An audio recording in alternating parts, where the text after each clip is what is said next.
Tehran में क्या देखा। हमारा ग्रुप 25 दिसंबर सन 2025 को तेहरान पहुंचा। इस्लामाबाद से डायरेक्ट फ्लाइट थी। ईरान के बारे में दुनिया गलतफहमी का शिकार है। ये इसे पसमानदा समझती है, जबकि ये इंतहाई मॉडर्न और खुशहाल मुल्क है। आप इसका अंदाज़ा हवाई सफ़र से लगा दीजिए। ईरान में 13 डोमेस्टिक एयरलाइन और तमाम छोटे बड़े शहरों में एयरपोर्ट्स हैं। यहाँ पूरे मुल्क में फ़्लाइट कनेक्शन है। ये पाकिस्तान के मुकाबले में सस्ती भी है, शायद इसीलिए ईरान के तमाम एयरपोर्ट्स पर रश नज़र आता है। तेहरान में 2 एयरपोर्ट हैं। इमाम खुमैनी एयरपोर्ट इंटरनेशनल फ़्लाइट्स के लिए मुख्तस है, जबकि मेहराबाद एयरपोर्ट से डोमेस्टिक फ़्लाइट्स ऑपरेट होती हैं। मेहराबाद वही एयरपोर्ट है जहाँ से 16 जनवरी 1979 को शाह ईरान मुल्क से फ़रार हुआ था, जहाँ 1 फरवरी 1979 को इमाम खुमैनी ने ईरान की सरजमीन पर कदम रखा था। शाह ईरान के तैयारे ने मेहराबाद से आखिरी उड़ान भरी। बूम कर तेहरान का फ़िज़ाई जायज़ा लिया।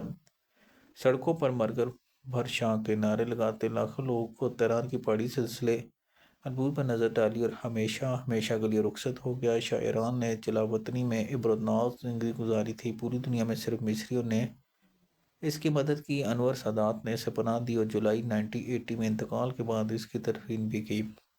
शाह ईरान का मकबरा आज भी कायरा में अल फराई और राफ़ी मस्जिद में है। मुझे वहाँ जाने का इत्तेफाक हो जगह पाकिस्तान से इमाम खुमैनी एयरपोर्ट पर उतरे। एयरपोर्ट पर जदीद और शानदार है और ये इमाम खुमैनी के रोज़े के करीब वाक़ है। हमारी पाकिस्तान वापसी भी इसी एयरपोर्ट से और हम इसी के CIP लॉन्च की तारीफ़ करने पर मजबूर हो गए। मेहराबाद और इमाम खुमैनी एयरपोर्ट्स पर बेशुमार टैक्सियाँ खड़ी होती हैं। मेरा मशवरा है कि आप इनके जान से में ना एयरपोर्ट के अंदर मौजूद टैक्सियों की कंपनी से टैक्सी लें। ये आपको सस्ती भी पड़ेगी और ड्राइवर रास्ते में आपको तंग भी नहीं करेगा। ताहम ईरान में टैक्सियों का मेयार अच्छा नहीं है। गाड़ियाँ पुरानी और गंदी होती हैं। तेहरान एक बड़ा और मसरूफ़ शहर है। गाड़ियाँ बहुत ज़्यादा हैं, लिहाजा ट्रैफिक जाम में आप 10 मिनट का फासला अमूमन 1.5 घंटे में तय करते हैं। हुकूमत ने इसके अदराक तदराक के लिए एक दिलचस्प फार्मूला बना रखा है।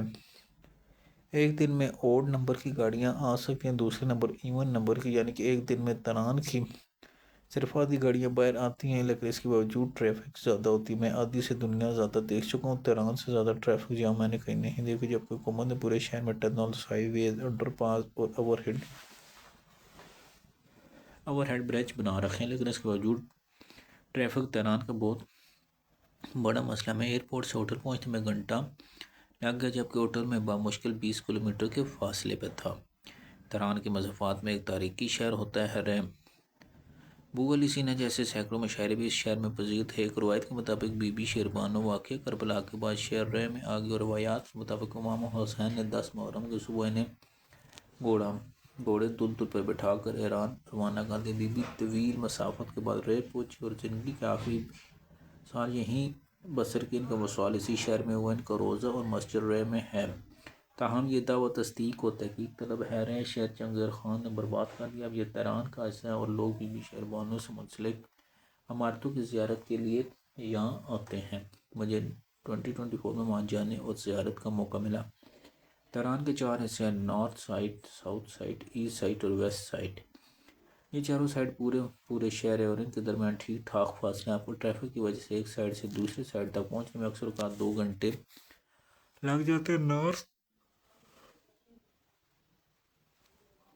साइड पुरानी और महंगी। यहाँ स्वीटर के फ्लैट्स की कीमत $2 मिलियन से ज़्यादा। ये सब पहाड़ों पर मुझे, लिहाजा सड़कें तिलवानी ऐसे समय कभी बड़े महलात और विला होते थे, लेकिन ज़मीनों की कीमतों में इजाफे की वजह से अब यहाँ अपार्टमेंट्स की बुलंद बाला इमारतें बन चुकी हैं। इस्लामाबाद में 1 एवेन्यू और सेंटोरस 2 बड़ी इमारतें हैं। आप ये जान के हैरान होंगे तेहरान में ऐसी 1500 इमारतें और इमारत आपकी तवज्जो खींच लेती है। आप इससे शहर की वालियम का अंदाज़ा करें। मैंने 2024 में तेहरान की 4 जगह विज़िट की थी। ये चारों तजुर्बा हैरान कि मैं इस विज़िट में तेहरान के इनोवेशन पार्क है। ये शहर की ईस्ट साइड के मज़ाफ़ात में और ईरान की सिलिकॉन वैली कहलाता रास्ते में सड़क की दोनों साइड पर पासदारान इमाम हुसैन की यूनिवर्सिटी थी। पासदारान रियासत के अंदर एक मजबूत रियासत है। इनकी तादाद 15 लाख तक पहुँच चुकी है। मुल्क के तकरीबन तमाम शूबों और शहरों में मौजूद है।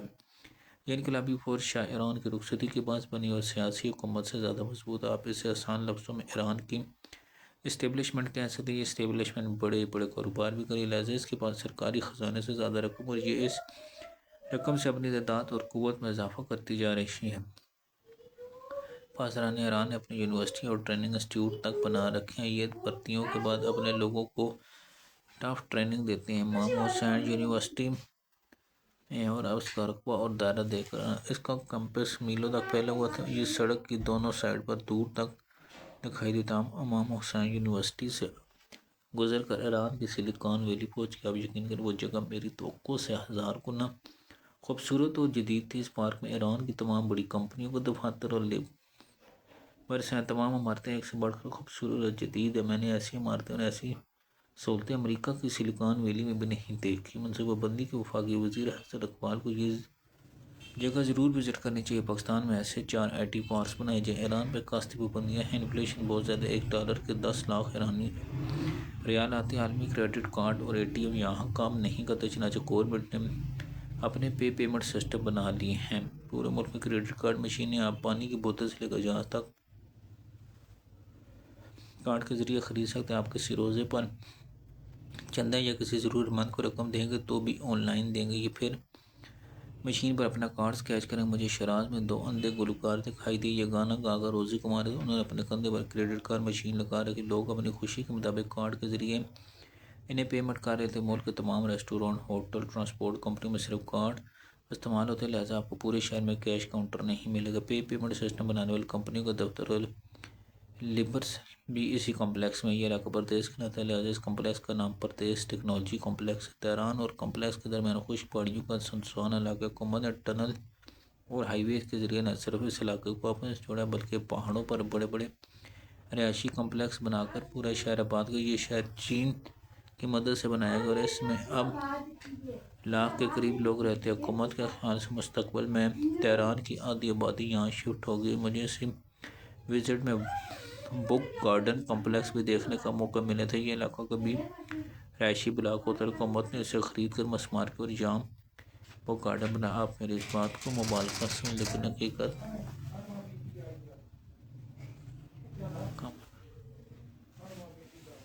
लेकिन आप यकीन करें कि मैंने हेलसिंकी की लाइब्रेरियों के बाद दुनिया में सबसे ज़्यादा खूबसूरत लाइब्रेरी और बुक्स कॉम्प्लेक्स नहीं देखा। ये एक वसीउल इमारत है जिसमें शॉप्स, कॉन्फ्रेंस रूम, रेस्टोरेंट और कॉफ़ी शॉप्स है।